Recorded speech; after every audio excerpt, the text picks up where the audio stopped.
I'm Randy Landry with Lone Wolf Blues Company. We're here at Chicky-Wah-Wah's in New Orleans. I'm with Johnny Sansone, who in 2012 was nominated for 7 music awards and winner of the BMA Song of the Year, was presented by the Blues Foundation. Together we're here to present the newest member of the Lone Wolf Blues Company's family, which is the Harp Train 10. Okay? Johnny, did you have some questions about the amplifier?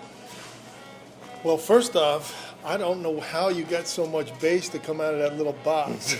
It's got some thunderous bottom to it. Now, tell us about it. I mean, it's got a 10-inch speaker, and it's got so much volume. Yes. The 10-inch speaker itself is a very sensitive speaker. It has an 1.5-inch voice coil. It's a smooth cone, a 20-ounce magnet, and it's a proprietary speaker designed just for us, and it does add a lot to the volume, and it's driven by a 6L6 power tube, and with a 12AX7 preamp producing 8 watts. So it's a very loud little amp, and plus it's even louder due to the increase in bass that we have. We thought a lot about the tone circuits and what to use. Typically you'll see in single knob tone controls a treble cut, or single knob that if you turn to the left will increase bass by decreasing highs, and they usually have a little dip in the mid-range. But we wanted more than that. We wanted to really have a fat, full spectrum of sound. So we wanted to try to accomplish this without reducing our highs. And we went back to our pedals and looked at what made our pedals so successful. And one of the things is the boost we have in our pedals that is not tuned to the typical bass frequencies, but also includes the lower mid-range, which is really where all your low frequencies are in harp. We incorporated this into this amplifier to give it a full spectrum of tone without losing any highs. Now, one of the things that I noticed about the amp, I was able to turn the volume control down on my microphone and bring the amp up, and there was all kinds of different areas of sweetness to it, which you don't find in small amps very often.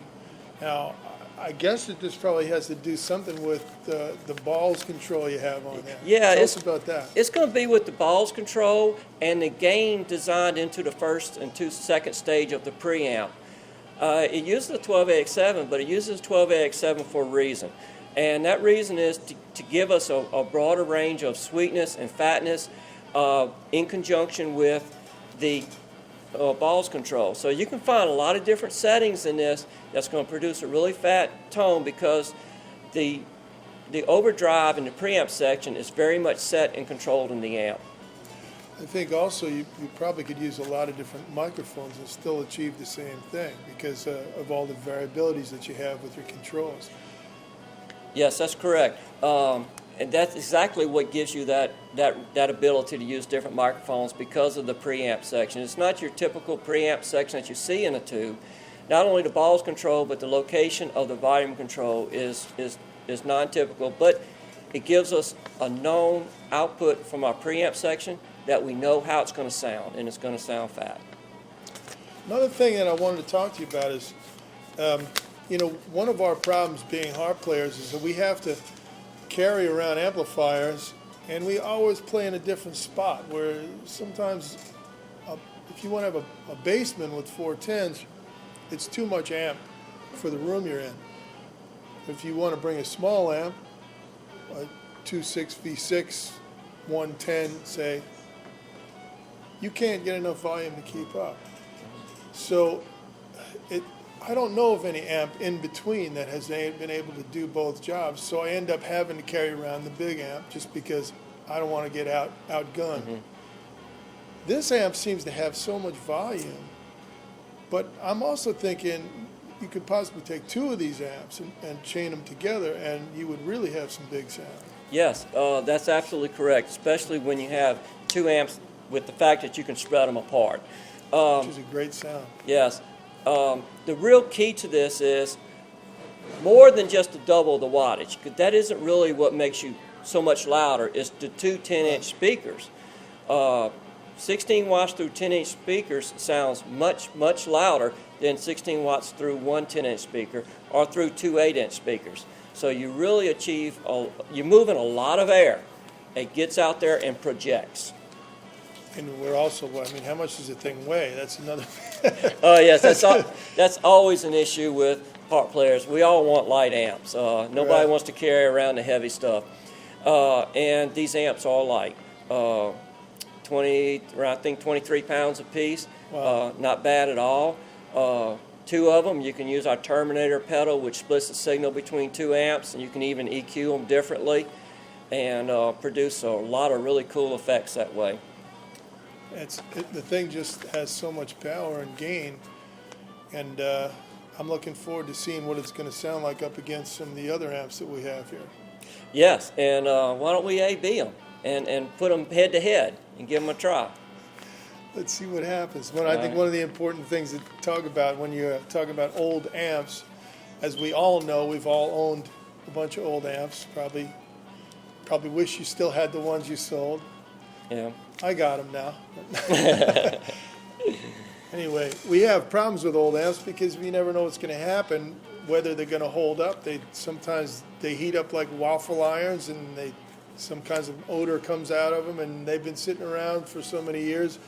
They sound great and they're really good in the studio, but dragging them in and out of clubs is not the best idea, or in and out of your car, or in and out of your house.